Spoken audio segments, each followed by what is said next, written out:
Hello everybody. Today in Talking Pictures we're going to take a look at the artist and photographer Robert Harrison. Harrison was an Englishman who came to New Zealand in the early 1880s, perhaps about 1883.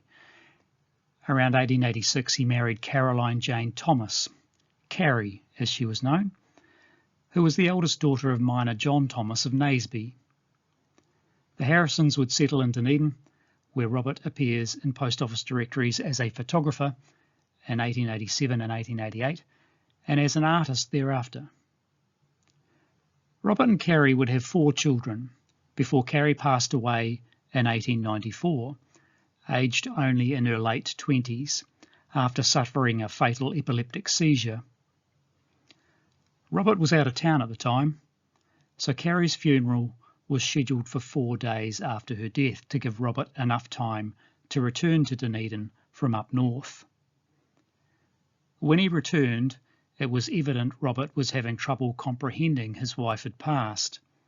He believed she was only in a trance and wouldn't let mourners take her body from the house for the procession to the cemetery.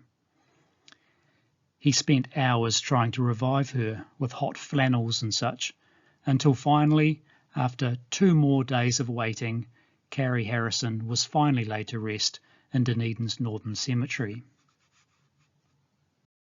The majority of the paintings and portraits signed by R. Harrison and Toitu's collection are dated, and this painting of the hotel at Pigroot, dated 1884, is the earliest of them. These portraits of the owners of the hotel, Isabella and John Freeland on the other hand, are dated much later. In fact, John had been deceased for a decade by the time his portrait was painted by Harrison on or from a photograph.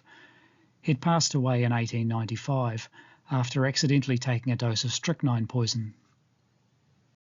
The earliest dated hand-coloured portrait photograph signed by Harrison that I've so far come across in the museum's collection is this one of a Mr. R. Anderson, which is dated 1888. And this portrait of Mrs. Anderson is unsigned, but assumed to also be an example of Harrison's hand-coloured photography. The latest dated portraits by Harrison in the museum's collection are possibly these two from 1912. James and Mary Christie arrived in New Zealand on the ship Sevilla in 1859.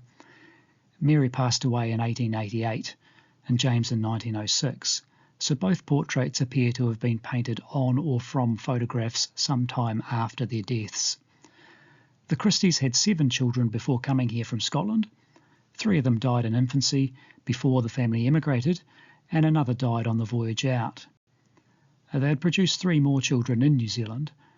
The family initially farmed at West Taieri, then moved to the Tapanui district. There, one of their Scottish-born children, Margaret, began working for the McKellar family of Brooksdale.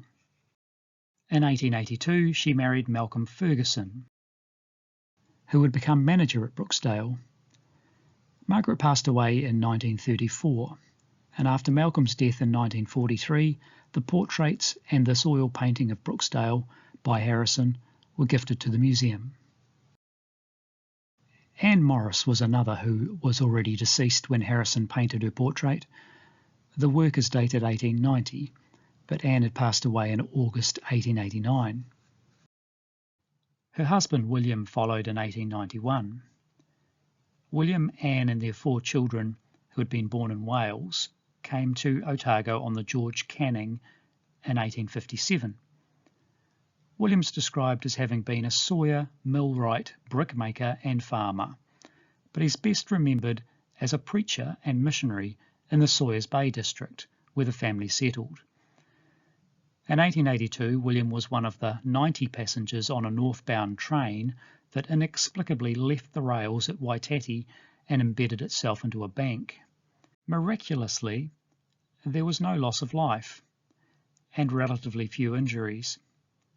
However, William, who had recently turned 69 years of age, was later said to have been laid aside by the accident.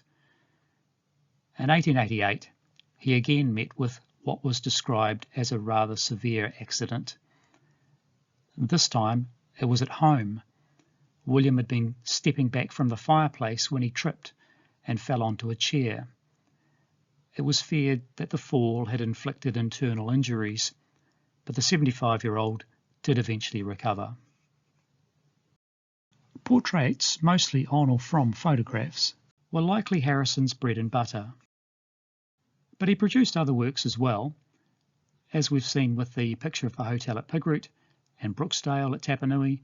He painted buildings and landscapes. In this work we see he could draw animals too. When Harrison showed two works at the New Zealand and South Seas exhibition held in Dunedin in 1889-90, one was a maritime scene titled Outward Bound, and the other a portrait called A Young Colonial. It would appear the ship painting was a good one, but perhaps not so the portrait. He would become a regular exhibitor with the Otago Art Society from the late 1880s until 1921, and there he was again known and commended for his maritime scenes. His works depicting ships were praised for their accuracy of detail. In 1898, a reviewer of that year's Art Society exhibition wrote that anyone who had carefully studied the exhibition in recent years would have no trouble with spotting which paintings were his. He'd submitted 2 paintings of ships, and as always they were fine examples of marine pictures.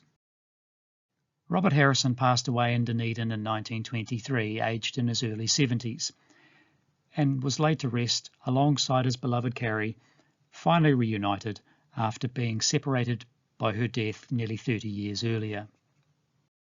That's it for this episode. See you next time, and thanks for watching.